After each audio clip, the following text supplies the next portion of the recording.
स्वागत है career consultancy के ऑनलाइन प्लेटफॉर्म पर। कैसे हैं आप लोग? उम्मीद करते हैं अच्छे होंगे, स्वस्थ होंगे। तो चलिए आज एक नए टॉपिक की शुरुआत करते हैं।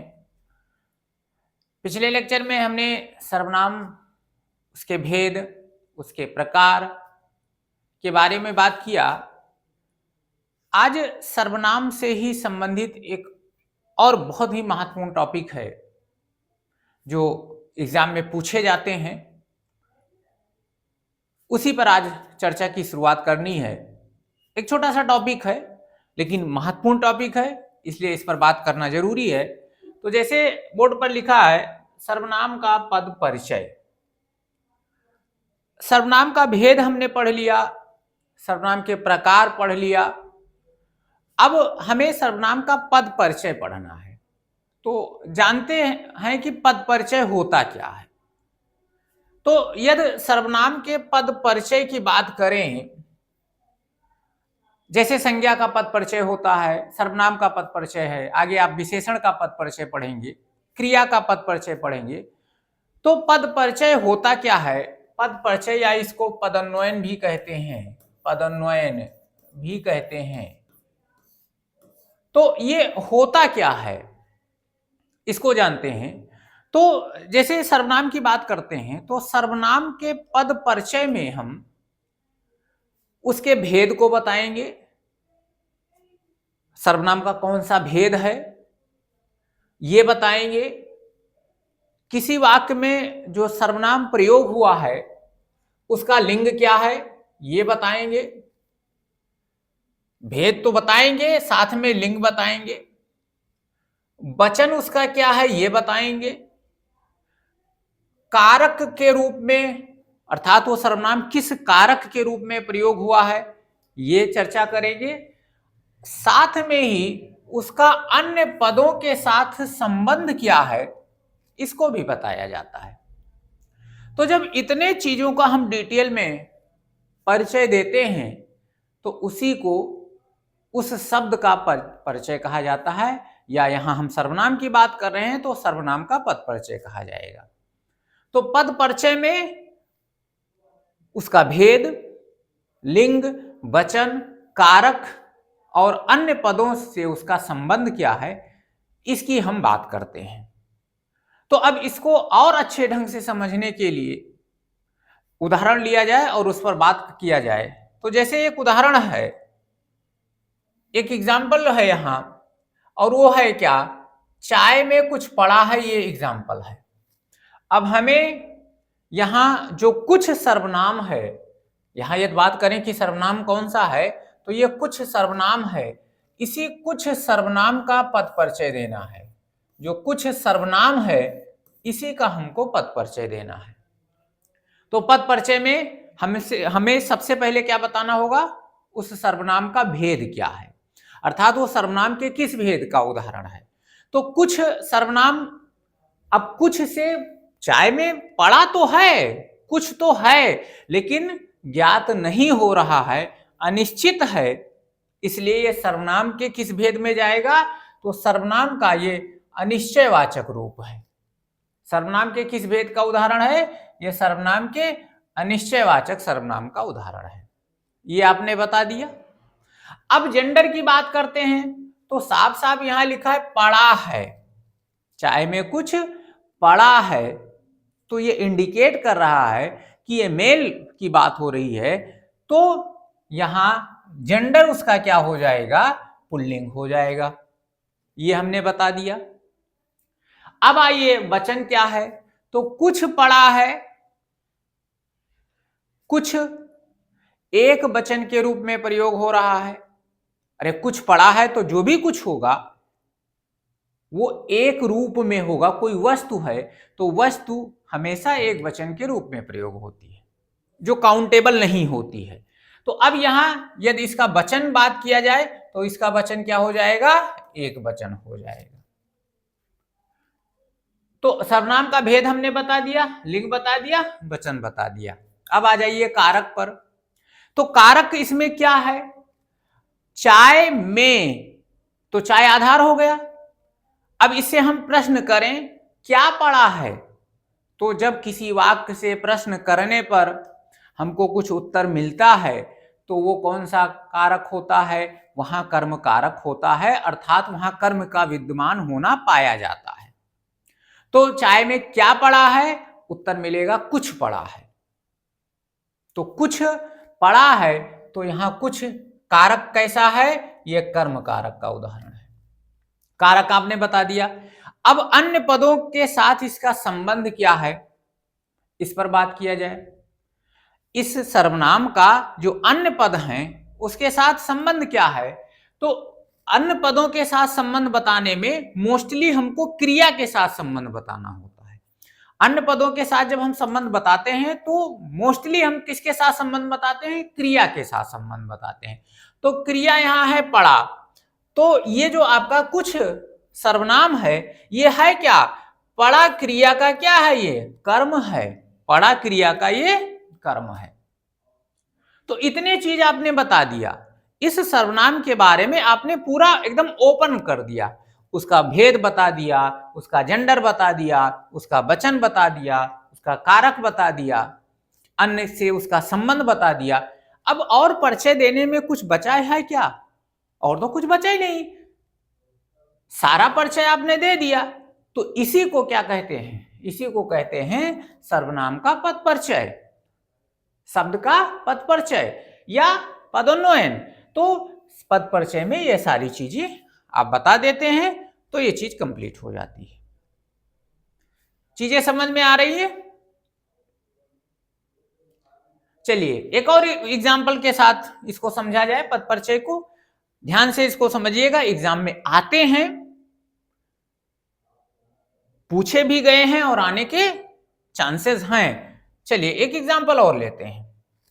जैसे यहां एक एग्जाम्पल लिखा हुआ है और वो है मैं पुस्तक पढ़ रहा हूं, ये आपका प्रश्न है। तो अब मैं पुस्तक पढ़ रहा हूं, यदि इस प्रश्न पर बात किया जाए तो इसमें देखिए सर्वनाम है क्या, तो सर्वनाम यहां मैं है। अब मैं सर्वनाम की यदि बात की जाए तो इसका पद परिचय देते हैं, तो पद परिचय में फिर वही उसके भेद पर बात करेंगे, उसके जेंडर पर बात करेंगे, कारक उसका क्या है इस पर बात करेंगे, वचन उसका क्या है इस पर बात करेंगे, ठीक है ना। तो अब चर्चा किया जाए तो मैं कैसा सर्वनाम है आपको बताया गया है, आपने पढ़ा भी है। तो मैं कैसा सर्वनाम है, पुरुषवाचक। अब पुरुषवाचक में कौन सा पुरुषवाचक, तो जो वक्ता होता है उसके लिए मैं प्रयोग किया जाता है, हम प्रयोग किया जाता है। तो यहां जो मैं सर्वनाम है वो पुरुषवाचक है, और पुरुषवाचक में कौन सा, उत्तम पुरुषवाचक सर्वनाम है ये। जब आप सर्वनाम के भेद को अच्छे ढंग से पढ़ गए होंगे, सीख गए होंगे, तभी आप पद परिचय कर पाएंगे। अच्छा वचन पर हो सकता है आपको कोई दिक्कत आ रही हो, उसके कारक पर दिक्कत आ रही हो, तो अभी इसके बाद में हम थोड़ा सा इन सर्वनाम के वचन को भी हम डिस्कस कर लेंगे। तो चलिए अब आ जाइए जेंडर पर। मैं पढ़ता हूं, अब क्रिया कैसा है, क्रिया कर्ता का अनुसरण कर रही है, तो और क्रिया है मेल की फीमेल, क्रिया मेल रूप में है, तो मैं भी किस रूप में हो गया, लिंग यदि इसका बात किया जाए तो पुल्लिंग हो गया, ठीक है। अब आ जाइए वचन पर, तो मैं क्या है, एक वचन है, मैं एक वचन है, तो वचन इसका हो गया एक वचन, ये भी क्लियर हो गया, ये चीज क्लियर हो गई। अब कारक क्या है भाई, कौन पढ़ रहा है, मैं, काम किसके द्वारा हो रहा है, पढ़ने का काम किसके द्वारा हो रहा है, मैं के द्वारा हो रहा है, इसलिए ये कौन सा कारक है, जो कार्य को करता है वो कौन सा कारक कहलाता है, कर्ता कारक। कारक भी डिफाइन हो गया, कारक भी डिफाइन हो गया। अब आ जाइए पढ़ना के साथ इस कारक का क्या संबंध है, तो ये जो मैं है ये पढ़ना क्रिया का क्या है, कर्ता या कर्म, ये कर्ता है, अर्थात संबंध क्या हो गया, पढ़ना क्रिया का सॉरी कर्ता यहां होगा, पढ़ना क्रिया का कर्ता है, पढ़ना क्रिया का कर्ता है। तो ये आपने बता दिया। अब सारी चीज आपने डिफाइन कर दिया तो क्या हो गया, पद परिचय हो गया। तो इस तरीके से यदि आपसे परीक्षा में पूछे जाएं, स्क्रीनशॉट ले सकते हैं, यदि परीक्षा में आपसे पूछे जाएं कि सर्वनाम का पद परिचय क्या होगा, तो आप इन चीजों को बता सकते हैं। अब एग्जाम में कैसे क्वेश्चन आ जाए उस पर भी बात कर लें। तो जैसे एक एग्जांपल लेकर के हम क्वेश्चन कैसे पूछे जाते हैं इस पर भी चर्चा कर सकते हैं। तो जैसे मान लिया जाए क्वेश्चन कैसे पूछा जाता है। अब मान लिया जाए आपके सामने ये क्वेश्चन आ गया, एक एग्जांपल दे दिया, एक क्वेश्चन दे दिया, एक क्वेश्चन आपके सामने दे दिया और उसी पर हमसे पूछा गया क्वेश्चन। जैसे देखिए, वह मेरी किताब है, ये आपका क्वेश्चन है। अब हमसे कह रहा है वह के बारे में। अब देखो यहां सर्वनाम दो हो सकते हैं, लेकिन हमसे वह के बारे में पूछा गया है और इसके नीचे मान लिया जाए अंडरलाइन कर दिया या इसको बोल्ड कर दिया। अब हमसे कह रहा है इसके बारे में आप बताइए। अब ऑप्शन हमारे पास ए ऑप्शन दिया है, हमारे पास ए ऑप्शन दे दिया अनिश्चयवाचक, अनिश्चयवाचक एक वचन पुल्लिंग, ठीक है ना। बी ऑप्शन दे दिया निश्चयवाचक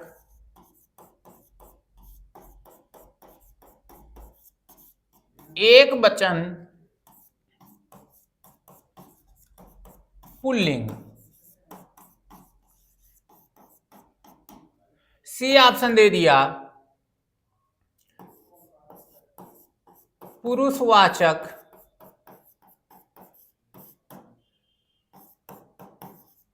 बहुवचन पुल्लिंग। और डी ऑप्शन दे दिया संबंधवाचक बहुवचन स्त्रीलिंग। अब ध्यान दीजिएगा,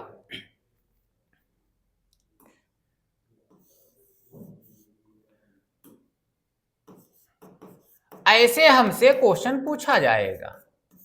अब हमको यहां पद परिचय से ही रिलेटेड क्वेश्चन पूछा गया है, तो वह के बारे में पूछा गया है। वह, अब वह कैसा सर्वनाम होता है आपको बताया गया है, निश्चयवाचक या अनिश्चयवाचक। तो वह क्या है, निश्चयवाचक सर्वनाम है, तो ये निश्चयवाचक हो गया। अब देखिए इसमें कई निश्चयवाचक है, ये एक ही जगह पर निश्चयवाचक है, और चेक कर लीजिए। वचन इसका क्या है, कई कितने किताबें हैं, एक किताब, एक वचन, ये भी सही है।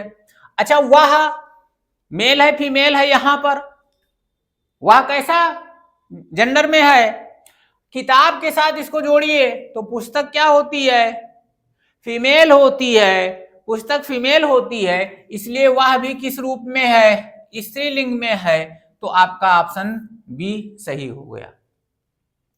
तो इस रूप में क्वेश्चन हमसे पूछे जाते हैं, इंपॉर्टेंट है, ठीक है ना। तो ये पद परिचय था, सर्वनाम का पद परिचय। थोड़ा सा और आगे सर्वनाम के बारे में जान लेते हैं, फिर ये आपका टॉपिक हो जाएगा कंप्लीट। अब यहां देखिए सर्वनाम का प्रयोग विभक्तियों के साथ, कारक की विभक्तियों के साथ और वचन के साथ कुछ चीजें लिखी गई हैं, इसको समझने का प्रयास करते हैं। तो यदि कारक की बात कर लें,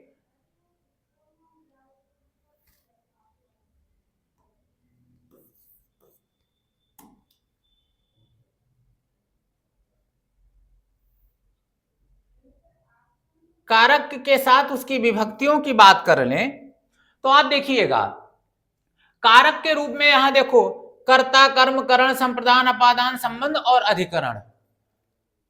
संबोधन के बारे में बात होगी नहीं, तो इसको भी आपको जानना है कि जैसे मान लिया जाए, लिखते हैं, जैसे हम लिखा हमने, हमने, हम पर, हमसे, हमारे लिए, हमारे लिए, इसी का मैंने भी, या तुम, तुमने, तुम पर, तुमसे, तुम्हारे लिए, इस टाइप हम लिखते हैं, नहीं लिखते हैं। तो अब कारक से देखिए, ने है, पर है, से है, के लिए है, तो ये कारक की विभक्तियों को इंडिकेट कर रहा है। ध्यान से समझिएगा, क्योंकि इस पर क्वेश्चन आए हैं कभी कभी, कई एग्जाम में इस पर क्वेश्चन पूछ लिया गया है। जैसे लिखा है हमने, ये एक एग्जांपल दे दिया, या हम पर, ऐसे आपसे पूछ लिया है, तो इसका हमसे पूछ लिया जाएगा कि इसका वचन क्या है। हम पर जो आपका सर्वनाम है, इसका वचन क्या है, ये हमसे पूछ लिया गया है। तो ये एक चार्ट यहां बना हुआ है, आप इसमें देखिएगा। यदि पुरुषवाचक सर्वनाम की बात कर लें, और किसमें, उत्तम पुरुषवाचक में, पुरुषवाचक में उत्तम पुरुष, मध्यम पुरुष और अन्य पुरुष, इसी से आपसे वचन और कारक की बात की जाएगी। बाकी जो 5 और भेद हैं उसमें वचन पर बहुत ज्यादा क्वेश्चंस नहीं आएगा। तो देखो, अब जब मैं या मैंने प्रयोग किया जाता है तो कर्ता का चिन्ह क्या होता है, कर्ता कारक का चिन्ह होता है ने। यहां हम आपसे, यदि हम यहां एक तरफ हम लिख दें, आप देखिएगा, कर्ता ने कर्म को करण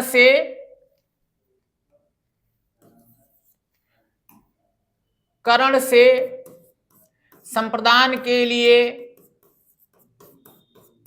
अपादान से अधिकरण में या पर, अधिकरण में या पर, कर्ता ने कर्म को करण से संप्रदान के लिए अपादान से और अधिकरण में या पर। संबंध का भी यहां है,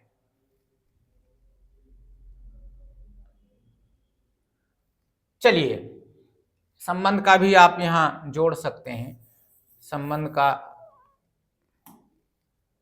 का है, के है, की है, और अधिकरण में आप में या पर लगा सकते हैं। अब देखिए, मैंने, कर्ता ने, कौन सा कारक है, कर्ता कारक। मैंने एक वचन, और जब यही हमने या हम कहा जाएगा तो ये किस में निकल जाएगा, बहुवचन में निकल जाएगा। ठीक है ना। उसके बाद में अब जब करण कारक की विभक्ति होती है से या द्वारा, तो यदि कहा जाए मुझसे या मेरे द्वारा, जहां जिस साधन का बोध हो, तो वो क्या हो जाएगा, करण कारक।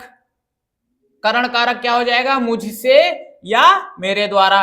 और जब यही हमसे या हमारे द्वारा, तो मैं जहां रहेगा वो एक वचन और हम जहां रहेगा वो बहुवचन हो जाएगा। ये ध्यान रखना, ये उत्तम पुरुष में है। और उसके साथ विभक्तियों को भी आप ध्यान रखिएगा। जैसे देखिए यहाँ विभक्ति लगा है, मैं के साथ जो यहाँ ने लगा है, को लगा है, से लगा है, मेरे लिए या मेरे द्वारा संप्रदान हो जाएगा। उसके बाद में के लिए होता है, अपादान मुझसे, उसके बाद में मेरा, मेरी, मेरे, आपका, आपकी, आपके, ऐसे, और अधिकरण में या पर, मुझ में या मुझ पर, इस तरीके से हो जाएगा। और जहां हम हो जाए वहां बहुवचन हो जाएगा। ऐसे मध्यम पुरुष का क्या होता है, तू होता है।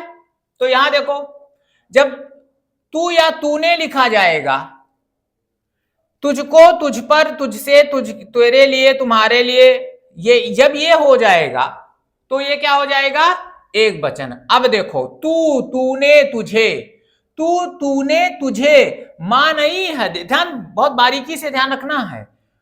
तू, तूने, तुझे, मुझसे। अब देखो, यहां तुम सब है, तुम चलेगा। यहां तू चल रहा है, तूने, और यहां है तुमने, अंतर है नहीं है, तूने और यहां है तुमने।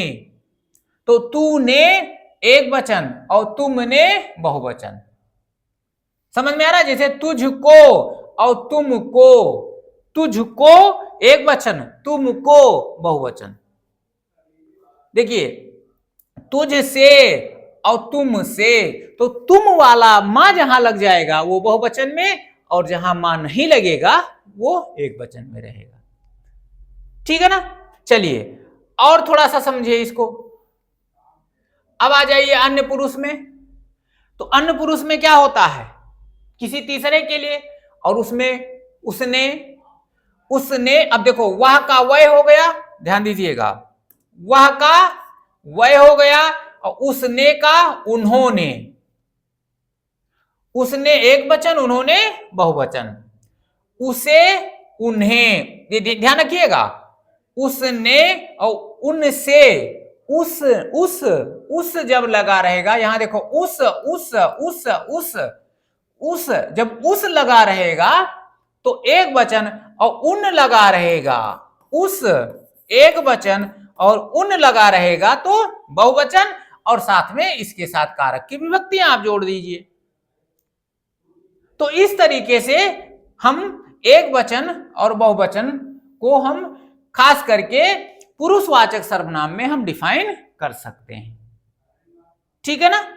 तो ये आपका पद परिचय और सर्वनाम के वचन के साथ। तो उम्मीद करते हैं समझ में आया होगा, अच्छा लगा होगा वीडियो। तो यदि वीडियो अच्छा लगा हो तो लाइक कर दीजिए, शेयर कर दीजिए, और नए हैं तो सब्सक्राइब कर दीजिए। तो आज के लिए इतना ही। अगले लेक्चर में एक नए टॉपिक के साथ फिर मिलते हैं। तब तक के लिए जय हिंद, धन्यवाद।